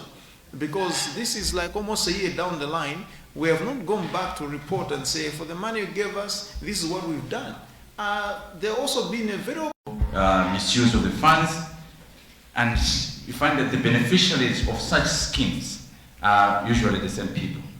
And there's no chance for those people that maybe they be new entrants or maybe the smaller businesses that can break into this cycle and benefit maybe in terms of the business. So I'm saying that it's a doomed future for the poor because they will continue to be poor and the rich will continue. And that's a few rich that are going to continue to be. Fourth, and they are now in what she calls serious discussions with the Malawi government to see how best to address this anomaly. She has to be diplomatic, and that's what she has done. But I think, like what Mr. Kananza said, I think that could really end up in a more catastrophic way if the situation is not managed rightly. It is also clear that information is not available regarding how these resources were spent, and I think checking on existing websites or information portals, that information is not there, and the government has not been publishing this information for public consumption, and indeed has not been sharing with several stakeholders, subject to clarification by government authorities regarding how they've been sharing this information. It is also quite clear at the moment that we have been really speculating in terms of where the money is. Nobody is sure in this room until we have a clear statement that comes from our authorities to say this is where the money is, this is how much is left, or this is what we have done with the resources. And hence there will be need to follow up to check where these resources are, but also there is need for the government to report to Malawians regarding how the resources were utilized. It has also come out clear to show that I think we are not disaster ready when it comes to utilizing such kind of huge resources, and hence we need to carry out a number of reforms, especially when it comes to public finance management. So at the moment, we seem to agree that there are gaps which must be addressed forthwith if next time we are going to do our things rightly. We have also noted that I think we have got some procurement flaws which do exist at different levels, and I think as we carry out the reforms, we need to also to consider some of those issues, including a matter to do with a high vacancy rate in the MDS, ministries, government departments, and other agencies. So that issue also came out prominently, and we also heard about people being left scot-free despite them, contravening the law. So maybe there is a suggestion that we need to be serious when it comes. I already hinted about the IMF indicating that it has engaged the government of Malawi to see how best they can resolve these issues. But also I think there's an issue which shows that we need the continued public participation in all these things. The public must continue to pressure or demand information from the authorities to make sure that the public resources are being used transparently, but also in a more accountable manner. Otherwise, let me just thank all of you who came to this discussion, those that have been in this room. You have been really a great audience.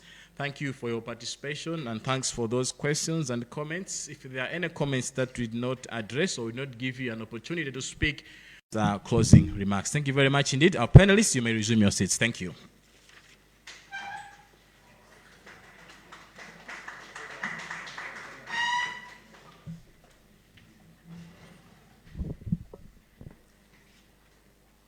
Actually, I thought you have done it all.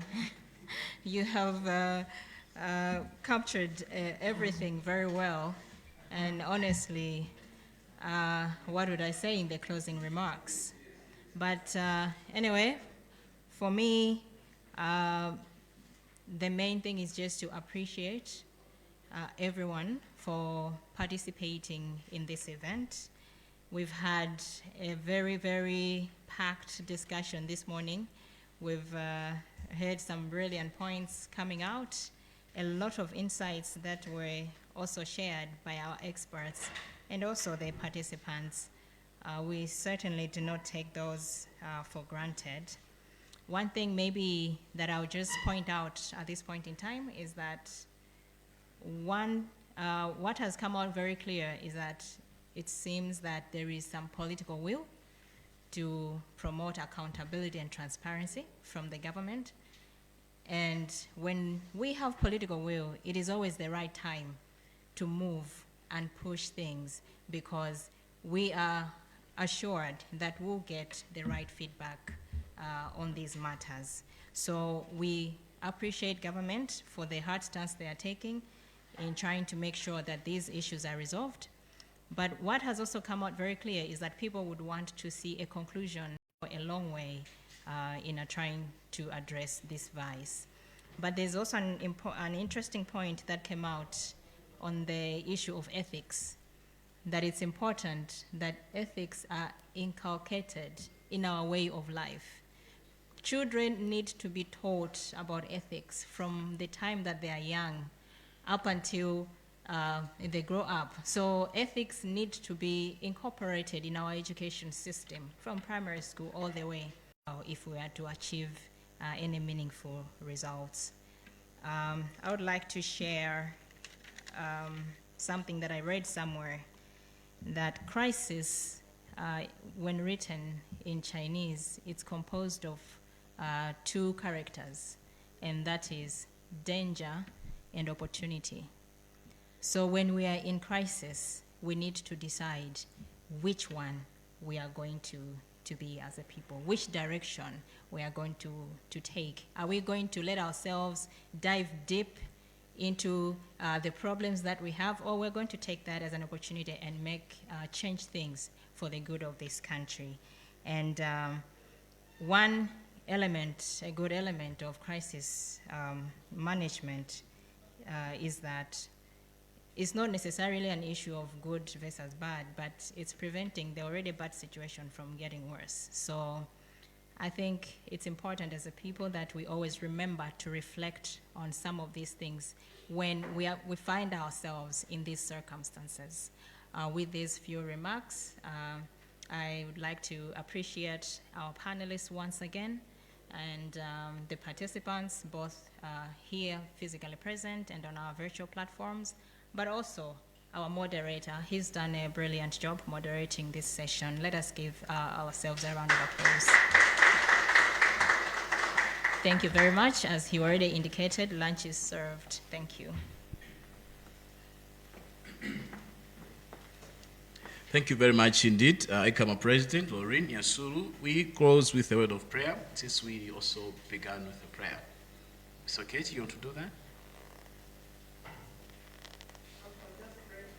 Sure, no problem. Let us pray.